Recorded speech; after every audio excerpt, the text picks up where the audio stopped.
Abure has overstayed his welcome. If you are leading people and suddenly the people now say, we don't want you, we are fed up with you, the honorable thing to do is to step aside. The former national treasurer of Labour Party, Oluchi Oparah, remember that one, where blow the whistle on Abure, on how Abure they send money, he go send to engagement, he go send to his wife, he go send to different accounts, then they go send back to her.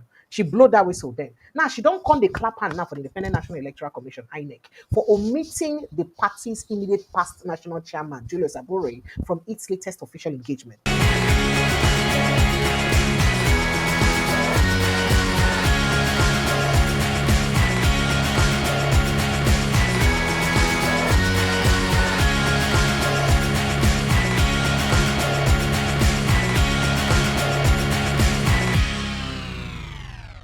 The former national treasurer of Labour Party, Oluchi Oparah, remember that one, where blow the whistle on Abure, on how Abure they send money, he go send to engagement, he go send to his wife, he go send to different accounts, then they go send back to her.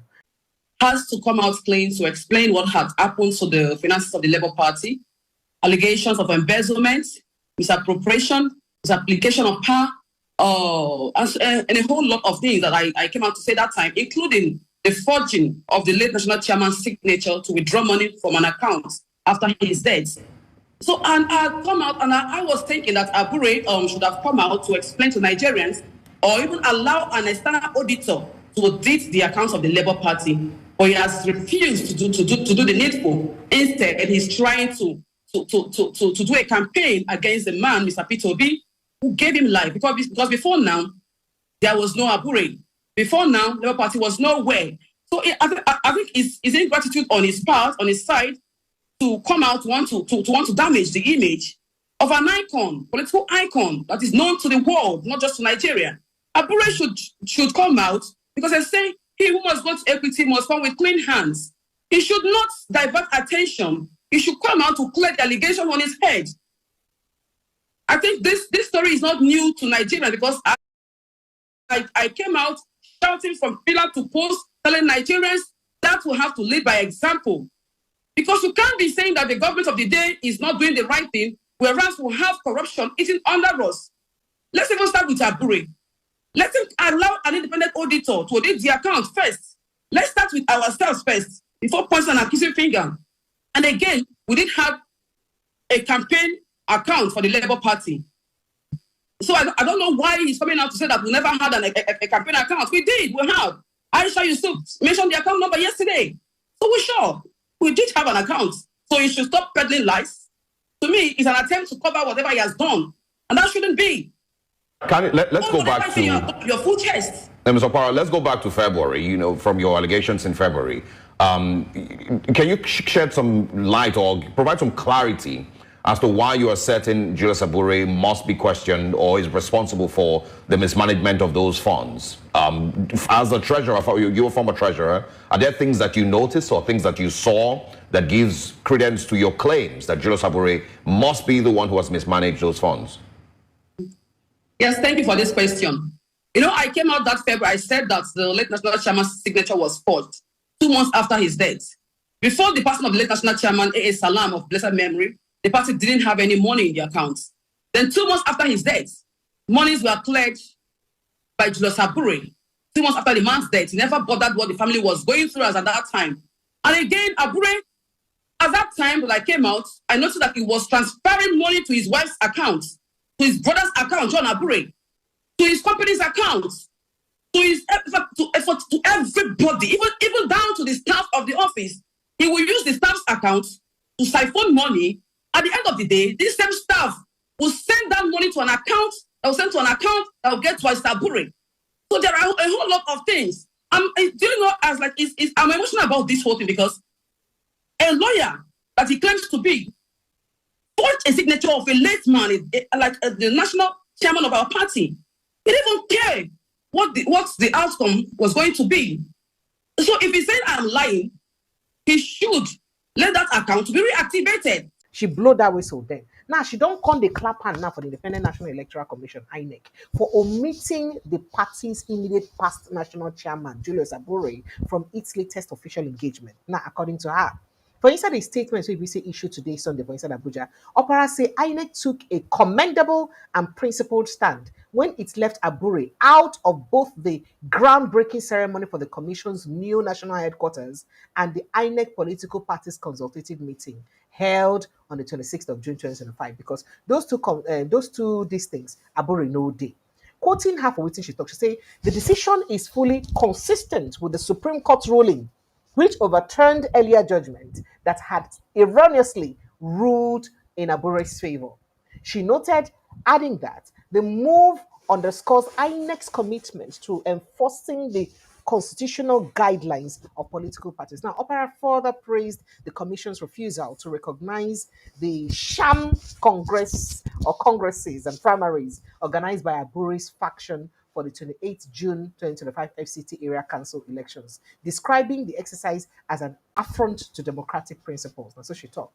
The ex-treasurer also condemned that what she called Abure's sit-tight mentality, asserting that attempts to overstay one's tenure violate the Labour Party's constitution and erode public trust. Then, quoting further, she says, INEC's clear message is that no individual, regardless of position, is above the law, Oparah said. Now, this should deter any officials or party officials who flout their party's constitution for personal gain. She urged INEC to maintain its vigilance in monitoring party affairs to foster principle and discipline and accountability, so she said.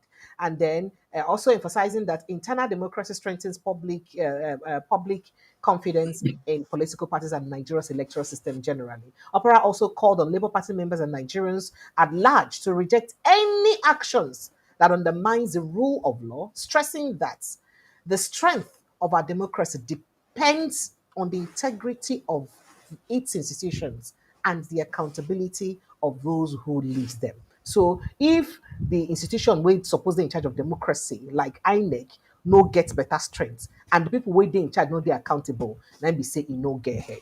What in this one mean? I think say INEC just do minor omission and they will still go back to recognizing Abure. Remember, say a particular party don't carry INEC go court. So now they don't serve INEC chairman from, I think, from 49 for contempt of court because of say he refused to recognize the duly elected members of that party. Where he be say courts don't give them approval several times, say recognize these people, but INEC chairman refused to recognize him. So then people they say he may risk jail term if he beats our leaders, they go jail for inside this country. So what do you think is playing out right now, and what do you think the fate of Labour Party may be, sir?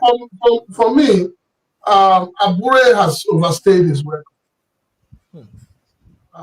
When we talk about the crisis in the Labour Party, a lot of people have come out to try to support Abure. But I keep saying that if you are leading people and suddenly the people now say, we don't want you, we are fed up with you, the honorable thing to do is to step aside. Unfortunately, there are very few people in Nigeria that step aside. Now, we go to say, one of the people don't step aside, whether na sack the second, whether na resignation proper, na ganduje, na the gandola, you know. But he has, you know, whatever it is that has happened, he has stepped aside honorably. And that is what people expected from Abure. But, you know, it appears that there is something in Labour Party that is making Abure not to want to step aside. And like I keep saying, the leader of the party today is the governor of Abia State. That is the way parties are structured. It is not P2B that people are blaming, it's not P2B. They are blaming P2B. People are blaming P2B on because they are not informed. P2B is not the leader of the party. He has no executive powers. The man that has the executive power of the party today is Oti. So if Oti and those who also belong to the National Working Committee and all of that have come together and said, we don't want you, what is so difficult in stepping aside? And you know that this lady has been consistent in pointing fingers at Abure. And I believe that the case is still in court. She has been consistent. Even when that case was in court, that was when everybody was expecting that Abure, as a man of honor and proven integrity, should have stepped aside so that proper investigation will be carried out. But no. Now do or die. Now me go there. Anything you want, make it happen. If everyone fall, make it fall. That is the mentality of the political class. They don't want to give way. They want to hold sway. Well, like you said, I think that it is high time INEC begins to do the right thing.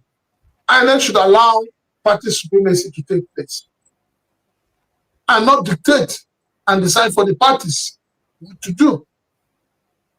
Because when you do that, INEC too is becoming a dictator. So yes, the party has its own organ how it operates, and it is the party to say, this is who we want as chairman, this is who we want as our secretary, not for INEC to be the one to dictate to them. So I hope that INEC has retraced her step and that INEC will do the right thing going forward. All right, let's hope this goes well. But if this goes well, that means what does it mean? Or maybe it's clear now that P2B it's leaving the party. I mean, I'm wondering what it really does mean, because almost if that is what is playing out, it means that the caretaker committee is in charge of the party. But what benefits does it have, especially now that P2B may be moving to the ADC if this coalition? Don't forget that those who are forming the coalition, they are not forming it with their parties. So they still remain in their parties. But they are going to have to join the coalition party now for them to contest for election. I'm coming. Right now, they're all individuals from different parties coming together. At the end of the day, if their parties decide to join the coalition, it's their own wish. Yes. So na porridge. Anybody that feels chop, may chop, they will go. Nangongo.